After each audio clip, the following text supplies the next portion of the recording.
بسم اللہ الرحمن الرحیم ربی اشرح لی صدری ویسر لی امری واحلل عقدۃ من لسانی یفقہوا قولی رب زدنی علما۔ آج ہم بات کریں گے حضرت اسرافیل علیہ السلام کے بارے میں اور ان کی ڈیوٹی کیا ہے۔ ہمارا ایمان اس وقت تک مکمل نہیں ہوتا جب تک باقی ارکان اسلام کے ساتھ ساتھ ہم فرشتوں پر بھی ایمان لائیں۔ عرب کے لوگ فرشتوں پر ایمان رکھتے تھے لیکن وہ ان کو خدا کی بیٹیاں قرار دیتے تھے۔ قرآن حکیم میں بھی اس بات کا ذکر موجود ہے کہ وہ سراسر کفر کیا کرتے تھے۔ حقیقت میں فرشتے اللہ کی پیدا کردہ وہ نورانی مخلوق ہیں جن کو اللہ سبحانہ تعالیٰ نے اپنی عبادت اور اپنے حکم کی تعمیل کے لیے پیدا کیا ہے۔ وہ نہ مرد ہیں اور نہ عورتیں۔ اللہ سبحانہ تعالیٰ نے ان کو جنسی خواہش اور نفسیاتی مادے سے آزاد پیدا کیا ہے۔ نہ ان کو بھوک لگتی ہے، نہ پیاس اور نہ نیند آتی ہے، اور نہ ہی وہ خدا کا حکم بجا لانے میں تھکتے ہیں۔ پیدائش انسان سے لے کر موت تک اور اس کے بعد تک انسان اور فرشتوں کا تعلق بہت گہرا ہے۔ فرشتوں کی تعداد کا صحیح اندازہ نہیں لگایا جا سکتا، لیکن ان میں 4 زیادہ مقرب فرشتے ہیں جن میں جبرائیل علیہ السلام، جن کا ذکر ہم پہلے کر چکے ہیں، میکائیل علیہ السلام، اسرافیل علیہ السلام اور عزرائیل علیہ السلام ہیں۔ ہر ایک فرشتے کو پیدا کرنے کا مقصد ہے اور اس کی کچھ خاص ڈیوٹی ہے۔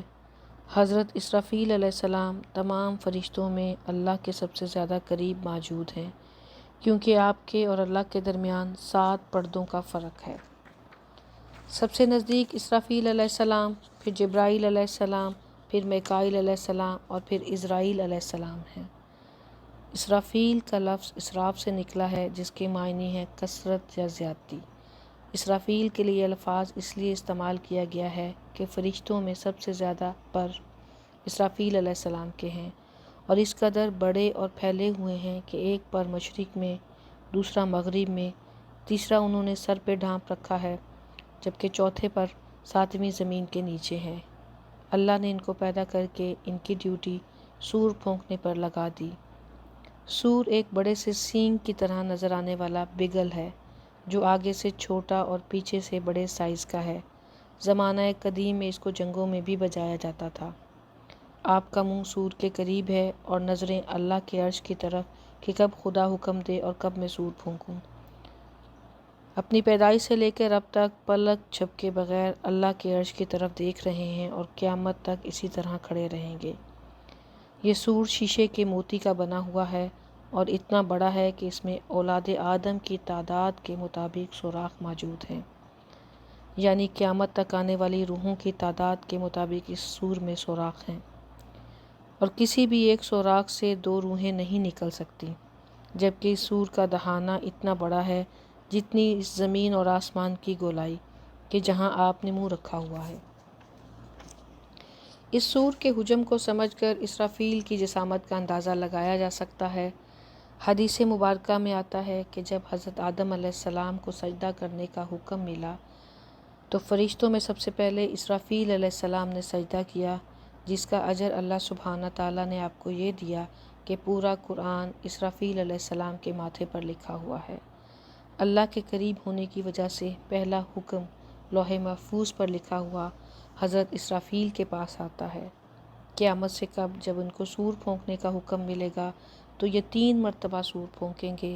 پہلی بار سور پھونکنے سے گھبراہٹ کا وقت ہوگا جس کو سن کر آسمان اور زمین کی ہر چیز ڈر جائے گی سوائے انبیاء اور شہداء کے، جیسا کہ سورہ نمل میں اللہ سبحانہ تعالیٰ نے ارشاد فرمایا ہے، کیا ہوگا اس روز جب سور پھونکا جائے گا اور ہول کھا جائے گی وہ سب جو زمین اور آسمان میں ہیں سوائے ان کے جنہیں اللہ اس ہول سے بچائے گا، اور سب کے سب اس کے حضور حاضر ہوں گے۔ اس وقت ہر زندہ چیز پر لرز اٹھے گی، ہر چیز پر زلزلے کی کیفیت طاری ہو جائے گی، لوگ اس طرح مدہوش ہوں گے جیسے نشے کی حالت میں ہوں، مائیں اپنے بچوں کو بھول جائیں گی۔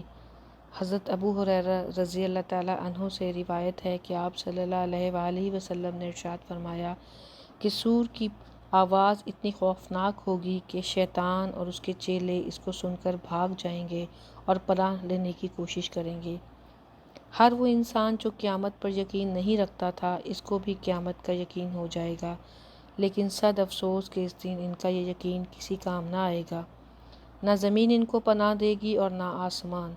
آسمان کالے سرخ تیل کی مانند سیاہ نظر آئے گا، زمین ٹکڑوں میں بٹ کر ٹوٹنے لگے گی، سمندروں میں آگ لگ جائے گی اور یہ پھٹ کر آپس میں مل جائیں گے، ستارے پھٹ کر اور جھٹ کر گرنے لگیں گے۔ اس کے بعد کائنات کی ہر ایک چیز کو موت آ جائے گی اور اس کائنات کو دوبارہ اسی طرح لپیٹ دیا جائے گا جیسے کہ وہ تخلیق سے پہلے تھی۔ اس کے بعد اسرافیل علیہ السلام یروشلم کے مقدس پہاڑی پر کھڑے ہو کر دوسری مرتبہ سور پھونکیں گے۔ اس کے بعد انبیاء اور شہداء سمیت ہر چیز بے ہوش ہو کر گر جائے گی سوائے ان کو جنہیں رب نے محفوظ رکھنا ہوگا، یعنی وہ 8 فرشتے جس میں 4 مقرب فرشتے اور 4 وہ فرشتے شامل ہیں جنہوں نے خدا کے عرش کو اٹھا رکھا ہے۔ باقی ہر مخلوق کو موت آ جائے گی۔ پھر 7 فرشتوں کی روحیں بھی قبض کر لی جائیں گی اور صرف حضرت اسرائیل علیہ السلام اور خدا کی ذات باقی بچے گی۔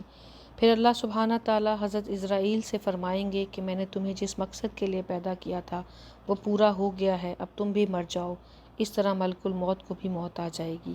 پھر اللہ سبحانہ تعالیٰ اس کائنات کو اپنی مٹھی میں سما کر 3 مرتبہ سوال کریں گے، آج کے روز کس کی بادشاہت ہے؟ میرے علاوہ کون بادشاہ ہے؟ پھر اللہ سبحانہ تعالیٰ حضرت اسرافیل علیہ السلام کو دوبارہ زندہ کریں گے اور وہ تیسری مرتبہ سور پھونکیں گے تو لوگ اپنی قبروں سے نکل کر زندہ ہو کر کھڑے ہو جائیں گے، روحیں جسموں میں واپس آ جائیں گی۔ کافر اس لوگ کہیں گے کہ یہ بہت سخت دن ہے، جبکہ مومن کہیں گے کہ اللہ کا شکر ہے جو ہمارا رب ہے۔ پہاڑوں کو ختم کر کے زمین کو ہموار کر دیا جائے گا اور پھر وہاں پر محشر کا میدان لگے گا۔ اس روز کسی بھی انسان کو اپنی جان کے سوا کسی کی پرواہ نہیں ہوگی اور ہر انسان کو اپنے اعمال کا پورا پورا بدلہ دیا جائے گا۔ بے شک اللہ سبحانہ تعالیٰ ہمیں نیک عمل کرنے، اپنی آخرت کی تیاری کرنے اور اپنے غضب سے محفوظ رکھے جس دن اس کے سوا کوئی نہیں ہوگا بچانے والا۔ وآخر دعوانا ان الحمد للہ رب العالمین۔